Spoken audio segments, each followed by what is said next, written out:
Hello, this is Grant Hughes of Grant Hughes Investigates on YouTube. Please hit that like button, share, and subscribe. Yesterday I uploaded this 360-degree video and it was put into YouTube's junkyard right out of the gate. So I thought I'd try it today on a weekday where more people actually watch videos for some reason.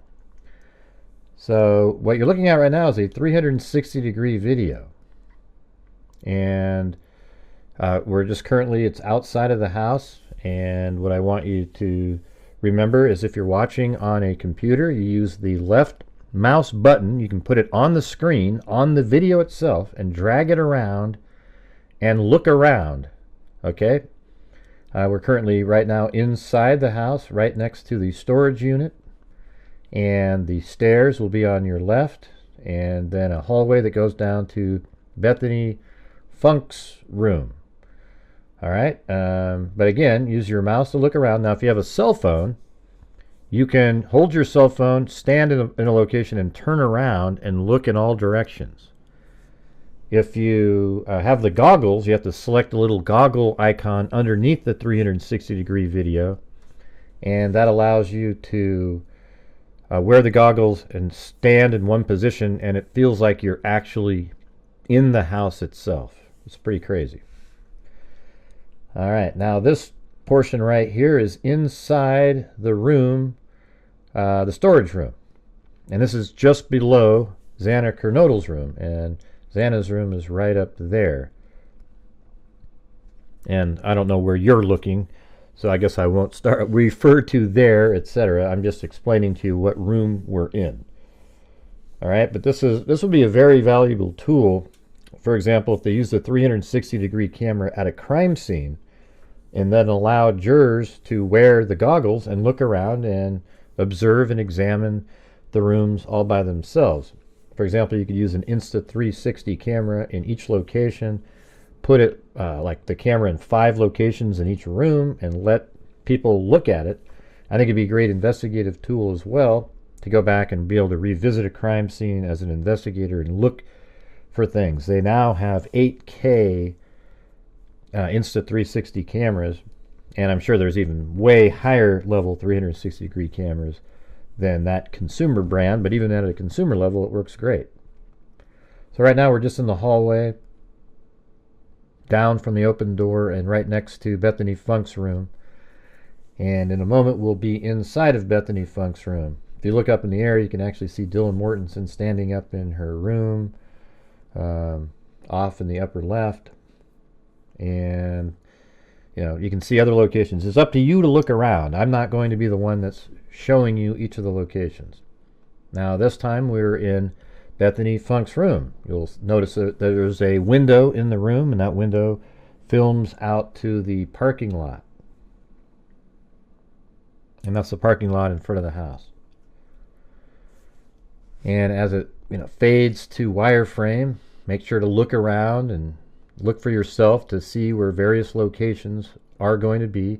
You might need to watch it a few different times to really get it, but I think the people that are watching the videos on my channel really understand the layout of the house, and they're not confused at why Dylan Mortensen would have seen Bryan Kohberger as he exited the house. And I'm saying Bryan Kohberger because, in my opinion, everybody, I believe he's the killer.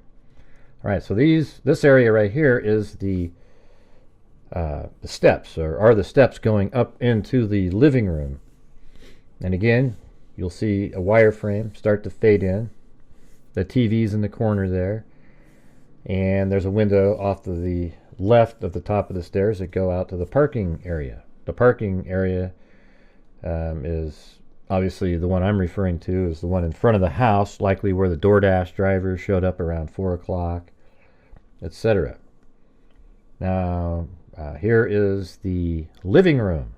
And I just randomly put a couch there. I started to get really into the details, putting different things, but then I realized that the details like on a wall, certain painting and stuff in this case really aren't important. It's just the layout of the house and the movements of individuals that would be important. So again, we're in the living room. Down the hall is Xana Kernodle's room. and the 3D character that I have moving around in the scene is actually heading towards Xana Kernodle's room. Now you can see off to the left, if you're looking at Xana Kernodle's room, there's Dylan Mortensen. And now we're halfway down the hall, and here's that individual again walking towards Dylan Mortensen's room on the left. If you're looking at that, again, it's up to you to be looking wherever you want to look. You can look straight down and see a body on the floor in Xana Kernodle's room. You can look up in the air. You can look around. Looking up in the air isn't as useful until we get to the wireframe, and then you can see the relative location of different places. For example, you can see Dylan from here through the body of the 3D model that I have walking around, and then up above by that bathroom door, it looks like, but it's actually in a room behind it. You can see Madison Mogen's room. Now we're in Xana Kernodle's room. And in this room, I just put bodies randomly around. There's a hair issue on this model here, but it's just a 3D model just laying on the ground. And if you know the layout of the house, out right through that wall is just air outside, and that's where the blood was seen on the wall outside. When I'm pointing, I'm talking about the wall behind the bed.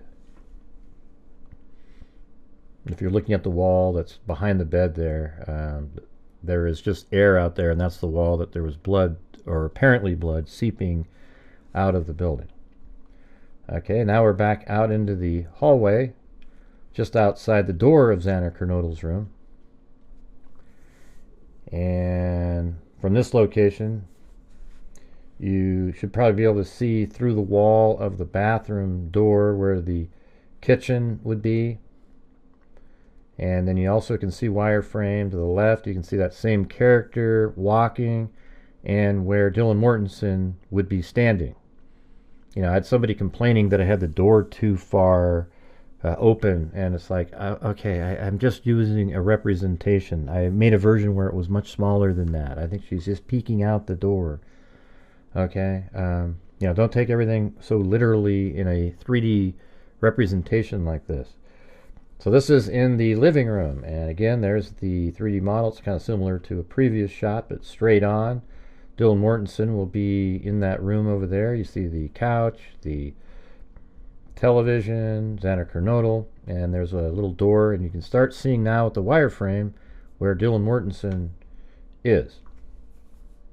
And then after this, I think we get a closer shot from directly behind the 3D model of the guy walking around. It's not supposed to represent Bryan Kohberger, his character or anything like that. It's just a 3D model that I attached a camera to the head of that individual. Now you can see Dylan Mortensen's room right there. So that's probably about where she was when she saw the person coming from the living room. Maybe a little bit more over to the right. And as you can see over to the right, if you're looking through the kitchen, the sliding glass door. So that's how close everything is to each other. Now if you have the goggles on, this will be really interesting for you, because you'll have that feeling as if you are literally there and you can look around. You can see up in the air here. You can see the bedroom of Madison Mogen, and apparently Kaylee Goncalves was sitting in the corner. And now we are in Dylan Mortensen's room. I'm just having her stand near the door here. So this is probably about what she was doing each time she'd open the door to look out to see what was going on, because what she was hearing probably sounded awful. Now, I don't think Dylan Mortensen had anything to do with any of the killings at all, had no knowledge whatsoever. People think because I said she could hear everything, I'm accusing her. And if you've been watching my channel for a while, you'd know that I defended her 1,000 times. I think her behavior is absolutely normal for some people. She was scared and just kind of huddled up and didn't want to know the reality. Now this is up the stairs here, and this is the person, again, the 3D model, and then Dylan Mortensen would be right there inside the room. We're up on, the landing, the halfway up the stairs. There's a window right there that goes outside to the back. And see, again, there's Dylan Mortensen standing there, and here's that character. And you can see all around in the house. I believe that's Xana Kernodle's bed right over there. And then I have a